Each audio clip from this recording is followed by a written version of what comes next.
December 25, 1776. Christmas night. While most soldiers dream of home, George Washington is about to gamble everything on one desperate move. The American Revolution is dying. Not with a bang, but with a whimper. Soldiers are deserting daily. The Continental Army is down to fewer than 6,000 men. In a week, most of their enlistments will expire. They'll just walk away. Go home. And the revolution will be over. Washington knows this. He feels it in his bones. British General Howe sits comfortably in New York, confident he's already won.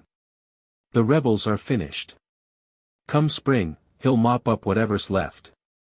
It's just a matter of time. But Washington has a plan. A crazy, desperate, probably suicidal plan. He's going to cross the Delaware River. Tonight. In the middle of winter. During a snowstorm. And attack the Hessian garrison at Trenton. His officers think he's lost his mind. The river is choked with ice. The snow is turning to sleet. The wind is howling. Crossing in these conditions isn't just difficult. It's nearly impossible. But Washington doesn't care about impossible anymore. He cares about survival. Victory or death, he writes to Congress. Those aren't dramatic words. They're literal. If this fails, the revolution dies. America dies. He'll probably hang. The boats arrive at McConkey's Ferry around 6 p.m. They're Durham boats, normally used for hauling iron ore. 40 to 60 feet long, shallow draft, pointed at both ends. They're not designed for this. Washington's plan is precise. He's dividing his force into 3 groups. His main force of 2,400 men will cross at McConkey's. 2 smaller forces will cross downstream. They'll all converge on Trenton at dawn, hitting the Hessians from 3 sides. Timing is everything. They need to cross the river, march 9 miles, and attack before sunrise. If they're late, if the sun comes up before they strike, they lose the element of surprise. They lose everything. The crossing begins. Immediately, everything goes wrong. The ice is worse than expected. Huge chunks, some as big as houses, are flowing downstream. They slam into the boats. Men push them away with poles, with oars, with their bare hands. The boats rock violently. Water pours over the sides. It's dark. Lanterns would give them away, so they cross in near total blackness. Men can barely see the person next to them. The temperature is dropping. The rain turns to sleet, then to snow. It's coming down sideways now, driven by winds that cut through every layer of clothing. These men aren't dressed for this. Most don't have proper winter coats. Some don't have shoes. They wrap rags around their feet. With every step, they leave bloody footprints in the snow. Colonel Henry Knox is managing the artillery crossing. He's a bookseller turned soldier, overweight and loud, but absolutely brilliant at logistics. He's swearing constantly, bellowing orders that can barely be heard over the storm. 18 artillery pieces need to get across. Horses are terrified. Cannons are slipping on the ice. One boat nearly capsizes. Men grab the sides, their knuckles white. They right it. Barely. Hours pass. The crossing is taking far too long. Washington's timeline is falling apart. They were supposed to be across by midnight. It's already past that. They're not even halfway done. On the far shore, men huddle together, shivering violently. Some have hypothermia. They're disoriented, confused. Their commanders keep them moving. Movement means survival. Washington stands in one of the boats, watching everything. He's 6'2", impossible to miss even in the darkness. He doesn't sit. Doesn't take shelter. If his men are suffering, he suffers with them. An officer approaches him. "Sir, we're hours behind schedule. We can't possibly reach Trenton before daybreak now. Should we call it off?" Washington doesn't hesitate. "Tell General Sullivan to use the bayonet. I am resolved to take Trenton. They're going forward. No matter what." By 3 a.m., everyone is finally across. But they've lost 3 hours. There's no way to make it up. They're going to attack in daylight. The army forms up and begins to march. 9 miles to Trenton. In a blizzard. Men are falling. Not from enemy fire. From exhaustion. From cold. Their officers pull them to their feet, push them forward. Keep moving. Moving means living. Washington splits his force into 2 columns. One under General Greene will take the inland route. One under General Sullivan will take the river road. They'll hit Trenton from 2 sides. As they march, the storm gets worse. Visibility drops to almost nothing. Men are walking blind, following the person in front of them. But the storm is also a gift. No one expects an attack in this weather. The Hessians in Trenton are probably sleeping. Warm. Dry. Safe. Or so they think. Around 8 a.m., the lead elements reach the outskirts of Trenton. They're exhausted. Frozen. But they're here. Washington rides along the line. Press on, boys. The plan is still to hit from multiple directions. Greene from the north. Sullivan from the west. Squeeze the Hessians between them. At 8 a.m. exactly, an American sentry spots a Hessian guard post. For a moment, they stare at each other through the snow. Then the shooting starts. The Battle of Trenton has begun. The Hessian pickets fire and run, shouting warnings in German. The alarm spreads through the town. Drums beat. Officers yell. Men stumble from their quarters, confused and half asleep. They'd been celebrating Christmas the night before. Drinking. Playing cards. Some are still drunk. Their commander, Colonel Johann Rall, had been warned about a possible attack. Local loyalists had told him rebels were in the area. He dismissed it. Who attacks in a snowstorm on Christmas? Now he's paying for that mistake. American artillery opens up. Henry Knox's guns, the ones that barely made it across the river, are firing directly down the main streets.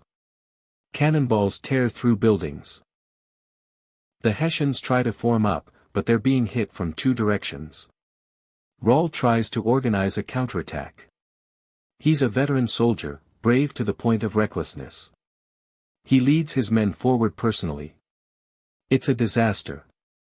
American musket fire cuts them down. Rall's horse is shot from under him. He jumps up, grabs another horse, keeps fighting. But it's hopeless. The Americans are everywhere. They've taken the high ground. They control the streets. The Hessians are trapped. Some Hessians try to flee across Assunpink Creek. American troops are waiting there. They fire into the crowd. Men fall into the icy water. Others try to make a stand in the town square. Knox's artillery fires point blank into them. It's slaughter. Rall is hit. A musket ball tears through his side. He stays on his horse for a moment, then slides off. His men carry him to a nearby church. He knows he's dying. By 9:30 a.m., it's over. The Hessians surrender. Nearly 900 of them. The Americans have lost 4 men. 2 frozen to death on the march. 2 killed in the battle. Washington has won. Against all odds, through sheer determination and desperate courage, he's won. But he's not done yet. The other 2 American forces never made it across the river. The ice was too thick. Which means Washington is now stuck on the wrong side of the Delaware with 900 prisoners and a victorious but exhausted army. And the British will be coming soon. He needs to get everyone back across now. The return crossing is even harder than the first. The men are beyond exhaustion. Some can barely stand. But they have prisoners to manage, captured supplies to bring back, wounded to evacuate. They cross anyway. Because Washington wills it. Because they've come this far. By late afternoon on December 26, everyone is back on the Pennsylvania side. Safe. Word of the victory spreads like wildfire. In Philadelphia, Congress celebrates. In New York, British commanders are stunned. In London, when the news eventually arrives, Parliament is shaken. The Americans aren't defeated. They're fighting back. More importantly, the American soldiers themselves feel different.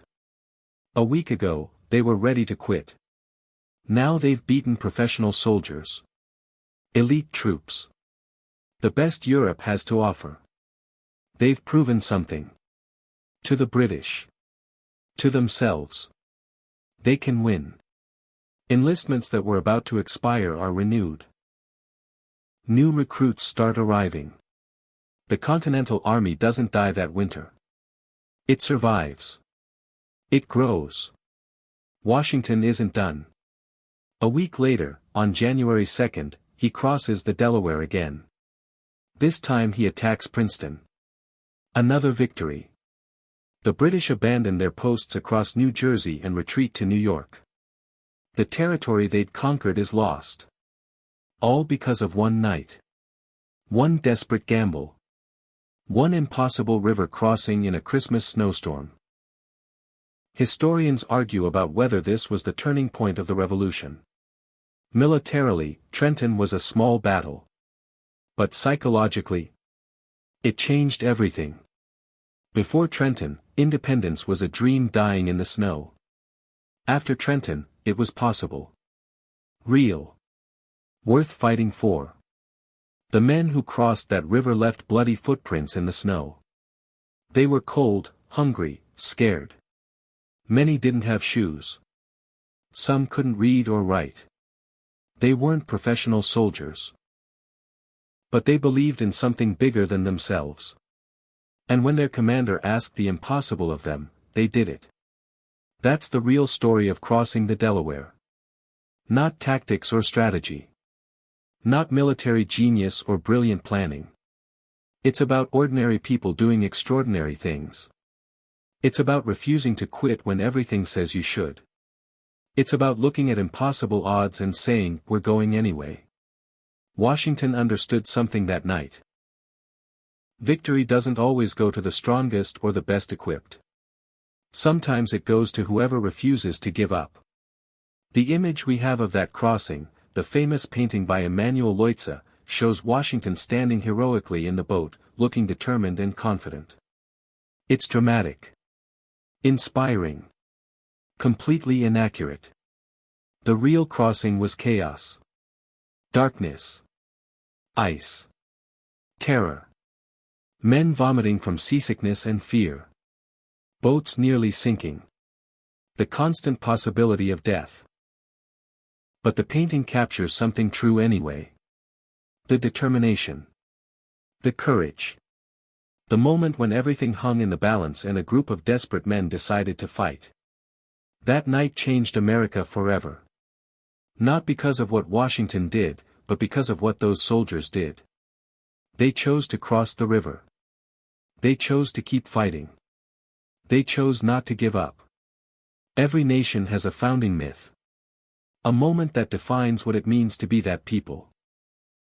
For America, it's that Christmas night on the Delaware River. When things looked darkest, when defeat seemed certain, a group of freezing, starving, poorly equipped soldiers did something impossible.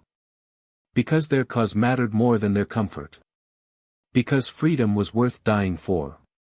That's the legacy of December 25, 1776.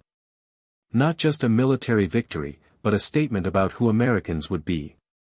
People who don't accept defeat. People who do hard things. People who keep fighting even when the odds are impossible. Washington would go on to lose more battles than he won. The war would drag on for 7 more years. There would be darker days ahead. Valley Forge. Betrayal. Defeat after defeat. But America never came as close to dying as it did that Christmas.